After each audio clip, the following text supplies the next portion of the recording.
We're Team 24, and we're doing environmental control using a brain-computer interface for people with ALS.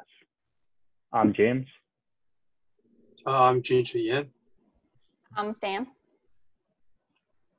So starting off with our need, we want to implement ALS control for people with ALS. If you're not familiar with ALS, it stands for amyotrophic lateral sclerosis, and it's a progressive neuromuscular disease that leads to severely impaired motor control and a very limited method of communication in late stages, limited to eye movement. There are current solutions out there that allow these ALS patients that are locked in to communicate and manipulate their environment. However, they have many different limitations, one of which is the fact that they're all supervised and assisted by caretakers. And by that, I mean, you can't really have the ALS patients or people with ALS themselves turn on and off the device throughout the day. These solutions also often lack adaptability in that they can't be used for all people with ALS. Different people have different needs. And finally, one of the limitations is the high fatigue and eye strain that results from these solutions because they're often camera-based. So that brings us to our objective, which is develop a home-based and extended use BCI. And by home-based, we want them to be able to be comfortable in their home environment without anything disturbing them. And extended use, we want them to be able to have full control over the BCI and allow them to turn it on and off as they please. And this is for severely impaired people with ALS. So some design considerations we have. The main performance requirements we looked at were the choice selection accuracy, which after conducting research, we saw needed to be greater than 70% for the BCI classification accuracy. And we also wanted that on mechanism for the ALS, people with ALS to control to have a greater than 75% accuracy. For our resources, we had Dr. Hassan Ayaz and his team of undergraduate and graduate students who helped us along with the senior design project immensely, as well as his long-term partner, Dr. Hyman Patterson, which is the director of the ALS Hope Foundation. Dr. Patterson has IRB approval for ALS patients for use in home, and she also allowed us to use her Dream Glass AR goggles and Unicorn EEG system. So here's James, who was just speaking. He's wearing our device. These three parts are the only thing the user directly interacts with. The independent on-off switch allows the user to start and stop the device. This is very unique as most other devices require a caregiver to assist the user and start the device. This switch is also very versatile. When placed on the temple, it can identify when the user intentionally blinks. It could also be placed on other parts of the body, such as the jaw or arm, depending on where the user has some ability to tense their muscle. The AR goggles are a fancy type of display. It allows a normal computer monitor to be replaced with something attached to the user. This ensures that the alignment is always perfect.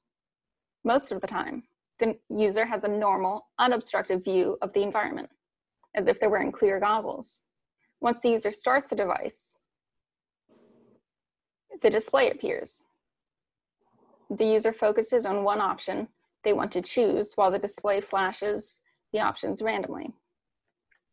The EEG cap records the brain activity while the device is on. Most of the time, it is normal like this. When the option the user wants is flashed, it's very distinct like this. This information from the brain is fed into a free software that turns it into a command. As our proof of concept, selecting the light bulb would command a real light in the user's house to turn on. The options on the AR goggle display and the commands the device can give to the environment will ultimately be customizable by the caregiver. It could be set to change the TV channel or turn up the thermostat based on the user's desires. For our verification testing, it's important to note that there are no broadly accepted standards for brain-computer interfaces.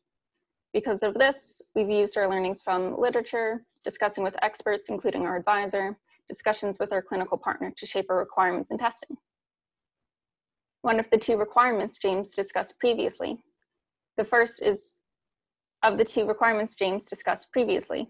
The first is choice selection accuracy. We're trying to ensure that our users, people living with ALS, find the device to be worthwhile for their needs.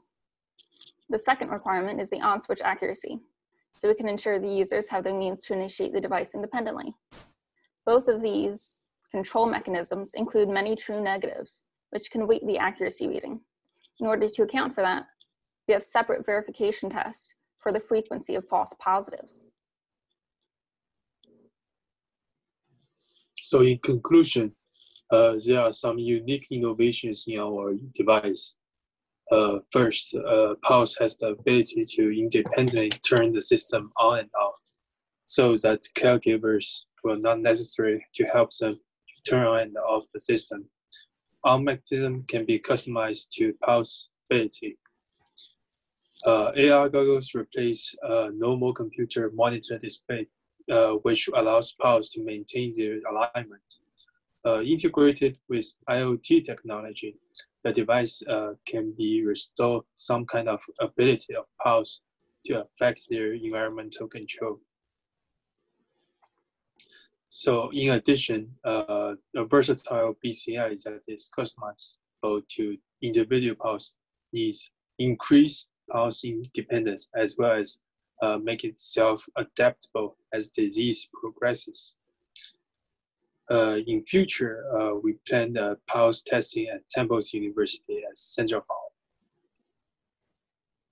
Farm. There are some recommended revisions. First are some core design revisions. As mentioned before, we want our device to be versatile, so we recommend Institute GUI for caregivers to customize the choice selections. We also recommend a lower profile AR goggles, and offer option to switch to speller or preset for communication.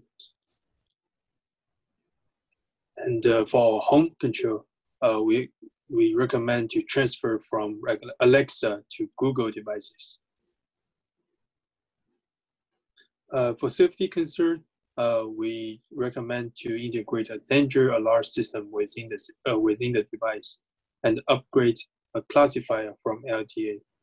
Of course, we also suggest minimize best the weight and the size of the processor to prevent any fatigue. In our acknowledgements, we'd like to notice Dr. Ayaz, who's been our technical advisor for this project, and Dr. Hyman Patterson of Temple Health and the MDA ALS clinic. She's been our clinical partner. Both of them have been very helpful and have given us lots of support, feedback, and resources, including the EEG system and AR goggles that we've had access to. Dr. Doherty's been our instructor, and we've had essential lab partners from Dr. Ayaz's group, Candida, Sahal, and Mahin. I'm Jin-Chen Yan. Here's my major contributions. I'm an undergraduate student with biomechanics and human performance concentration. Here are my two key accomplishments. First is about the processor component selection. I did the researching on the minimum hardware fit configuration that will allow all the other components to operate simultaneously, and researching on the minimum size of each component of the processor to reduce both the weight and the size of the processor. I also operate a feasibility test of the integrated system and identify the latency and change the parameters on the open line. There are two most challenging problems that I met. First, when I'm utilizing the minimum budget to find the components that meet the minimum configuration of operating AR goggles and other components simultaneously while considering the size and the weight. I also find some difficulties in purchasing used components while considering the depreciation of function. Second problem I met is the contradiction experiment results. Experiment without AR goggles reach 85% of accuracy, while the experiment with AR goggle on continuously has 0% of accuracy. There's some skills I learned from the project. First, and the most important, is the neurological skills and how neurological signal processed. Second is the preliminary understanding of OpenVibe and Python scripting.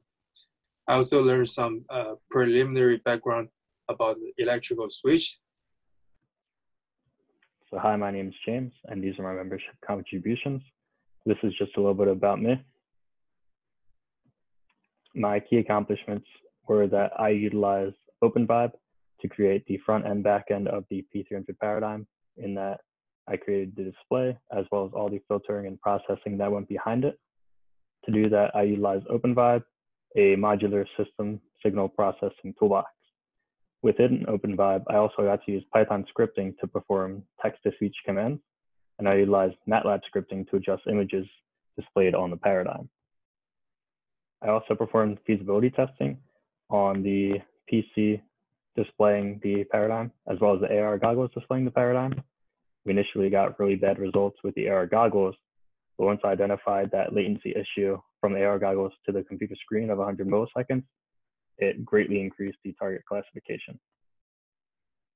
The most challenging problem for me was I initially thought that the paradigm was going to be based on the BCI software. However, it was extremely hard to work with their API, with the Unicorns API, and it was cumbersome and futile.